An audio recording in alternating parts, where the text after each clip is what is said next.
Hola, mi nombre es Norma y este video es para la materia de álgebra lineal del profesor Isidro Pérez. Y pues es un video con los temas de vectores y matrices. Como primera infografía nosotros tenemos una que es de definiciones generales de los vectores. Y pues aquí podemos encontrar que es un vector renglón de n componentes y que es un vector columna de n componentes. Un vector renglón de n componentes es un vector con n componentes que se define como un conjunto ordenado de números escritos de la siguiente manera: x1, x2 hasta x infinito. Y también tenemos la de vector columna de n componentes, y esta se define como un componente o un conjunto ordenado de n números escritos pues de la siguiente manera: de x1, x2 hasta xn. Y pues tenemos aquí en las infografías dos ejemplos de cómo estarían escritos. También tenemos que es un componente de un vector, o de qué se componen los vectores. Y aquí tenemos que pues los vectores están frecuentemente compuestos de x1, que se denominaría como el primer componente del vector, x2 como el segundo componente, y así sucesivamente.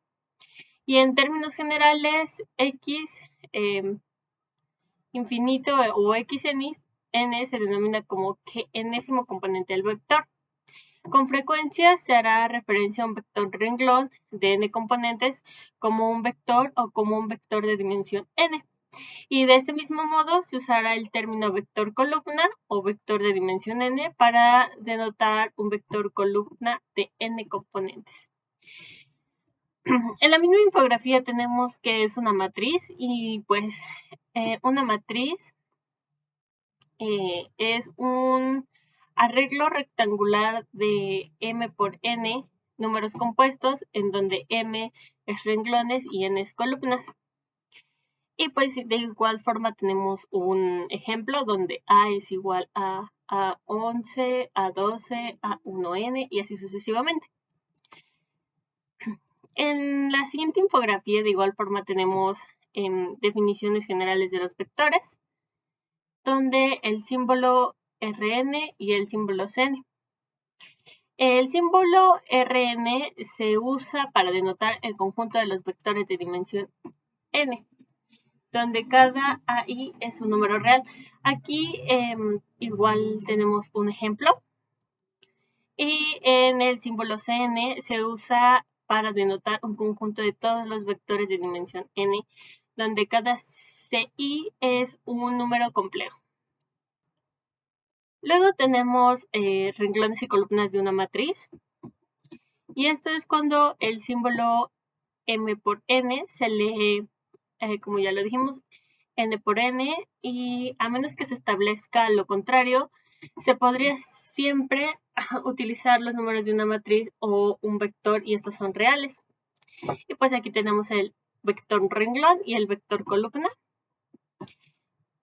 Y de igual forma, en la misma infografía tenemos notación con paréntesis cuadrados, y esto se debe a que en algunas matrices o en algunos ejercicios a veces tienen paréntesis cuadrados o paréntesis circulares, como los ejemplos que tenemos en la infografía, y este generalmente no afecta ninguna operación o alguna cosa que esté relacionada debido a los paréntesis. Solo es una mera diferencia entre inscripciones.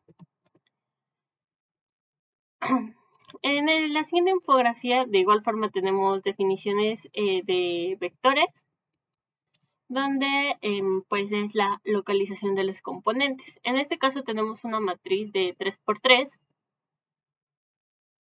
y debemos de buscar el componente A12.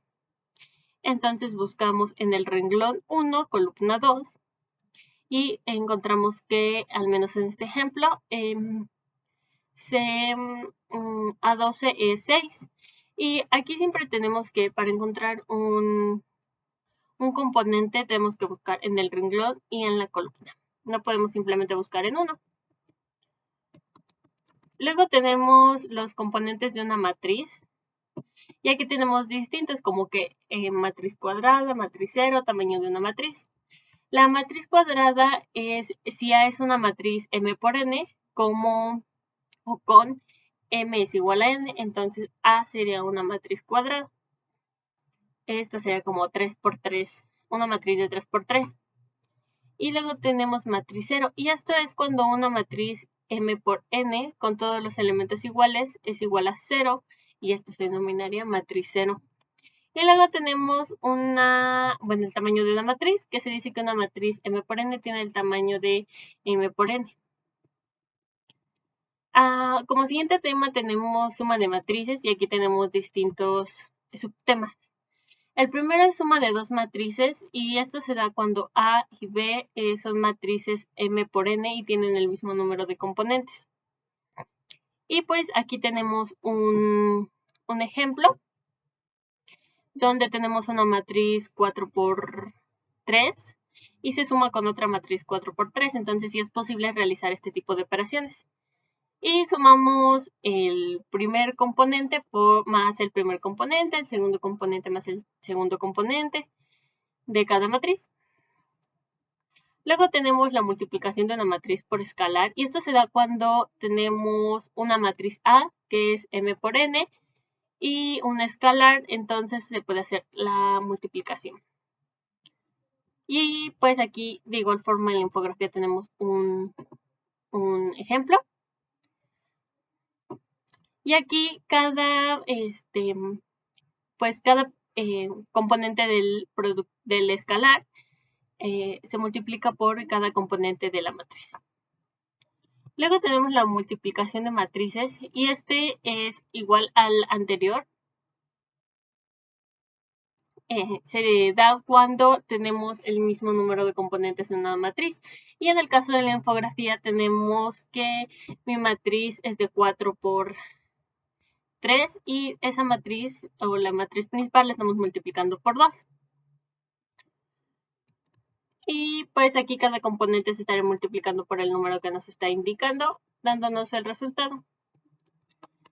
Luego tenemos la suma de dos múltiplos escalares de dos vectores. Y este se da cuando hacemos una suma y a la vez cuando estamos sumando pues las dos multiplicaciones o una multiplicación escalar más otra multiplicación escalar. Y en el ejemplo tenemos la multiplicación de el vector A menos la multiplicación del vector B. Y de igual forma tenemos que multiplicar cada componente por el número que se nos está indicando. Y por último tenemos el teorema 2.1, que pues así nos los marca nuestro libro. Y este se da cuando A, B, C son tres matrices M por N y sea A y B dos escalares. Entonces, en el primer punto tenemos que A más B es igual, A más 0 es igual a A. ¿Y esto por qué? Pues no se le suma nada si es 0. Y 0 por A siempre nos va a dar 0. A más B es igual a la suma de B más A.